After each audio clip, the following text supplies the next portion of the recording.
আলাইকুম। আমরা আছি এখন বর্তমানে লেমুয়া ঠনারপাড় পশ্চিম পাড়ায়। এখানে সরকারি বাজেটে একটা কালভার্টের কাজ চলতেছে। ভাই আপনারা কেউ কথা বলবেন? হ্যাঁ, কালভার্টটা কি আপনারা জানেন যে কতটুকু পাশ হবে বা কতটুকু লম্বা হবে? হ্যাঁ, জানি আনার ইয়া কতটুকু হবে? 5.5 ফিট। জি। 5.5 ফিট মিটার মিটার আরই আর লম্বা কতটুকু হবে? লম্বা 5.5 মিটার। আর পাশ? পাশে 1 মিটার ক্লিয়ার থাকবো।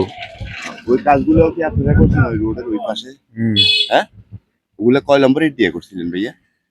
এই দেখ ওই কাজগুলো যে আপনারা সিমেন্ট ছাড়া করছিলেন, আপনারা কি খেয়াল করছিলেন নাকি ভাই, আপনাদের কোম্পানির লোকে এরকম দিছে? শুনুন না আপনারা কই জি বলেন, বলেন আমারে। না খিয়া গো আপনার আনা কই তো বুঝনি আমরা মানে আপনাদের কাজের সিস্টেমটাই এরকম বাতাই দিয়ে গেছে। আমরা কাম করি কন্ট্রাক্টর আপনাদেরকে এভাবে করে দিতে বলছে নাকি? আমরা যেভাবে দেখাই দিছি এভাবে করছি। আসলে দর্শক, ওনাদের কোনো দোষ নেই, ওনারা হইলো লেবার, দিনে হাজিরা দেয়। আর সম্পূর্ণ যে কাজটা সেটা হলো যাই